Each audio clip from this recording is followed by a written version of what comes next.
ये SRO आपकी screen के ऊपर नज़र आ रहा है। ये FBR ने कुछ दिन पहले जारी किया है।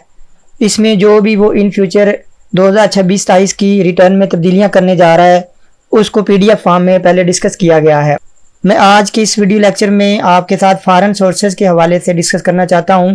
पहले ये होता था कि जो भी फॉरेन इनकम आती थी, मतलब जो फॉरेन रेमिटेंस होता था, उसको हम वेल्थ में लिख देते थे। वहाँ पे रेमिटेंस का एक ऑप्शन था, टोटल इनकम, उसकी टोटल डिटेल ऐड करके रिटर्न को सबमिट कर दिया जाता था।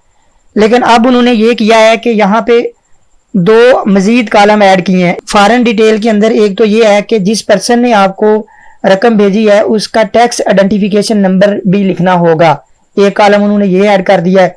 और साथ में दूसरा जो कॉलम ऐड किया कि कंट्री, किस कंट्री से वो रकम भेज रहा है। अगर आपका कोई भाई है बाहर, या कोई कजन है, या कोई भी बंदा आपको रकम भेज रहा है, या किसी ऑर्गेनाइजेशन से आपको रकम मिल रही है, जैसे आप किसी जगह पे जॉब करते हैं, तो आपने यहाँ पे उसका NTN नंबर लिखना है।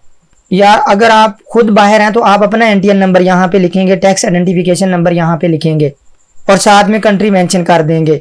ये देखें, फॉरेन सोर्सेज, यहाँ पे आपने अपना टैक्स आइडेंटिफिकेशन नंबर लिखना और साथ में कंट्री सेलेक्ट करनी है, इसको ऐड कर देना है। अब अगर कोई बंदा वहाँ पे मतलब प्रॉपर्टी से कोई इनकम ले रहा है या कैपिटल गेन उसका आ रहा है या कोई और सोर्सेज हैं, तो उसने वो अपना सोर्स भी ऐड करना है।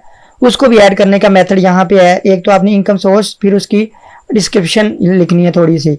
ये देखें, अगर आपका बिजनेस है तो बिजनेस, और फिर बिजनेस का नेम और बिजनेस का एड्रेस। अब टैक्स आइडेंटिफिकेशन नंबर की और कंट्री की डिटेल वो क्यों मांग रहा है?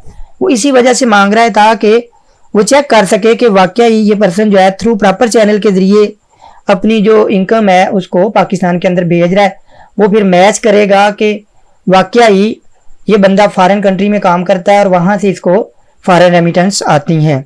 बस मेन उनका यही फोकस है कि सिस्टम को स्मूथ वे के अंदर बनाया जाए, प्रॉपर इसको चेक एंड बैलेंस के अंदर लेके आया जाए। लास्ट पे मैं एक चीज़ आपसे डिस्कस करना चाहता हूँ कि आपने जब भी अपने फॉरेन रेमिटेंस एंटर करने हैं तो कोशिश कीजिएगा कि अपने बैंक से एक सर्टिफिकेट होता है PRC सर्टिफिकेट, उसको बनवा लीजिएगा। इसका फायदा ये होगा कि वो PRC सर्टिफिकेट और जो आपकी ट्रांजैक्शन जो इधर आप एंटर करेंगे उनको आपने मैच लाजमी करना है। अगर आप मैच नहीं करेंगे तो फिर FBR आपसे डिमांड करेगा कि आपने डाटा दुरुस्त क्यों प्रोवाइड नहीं किया।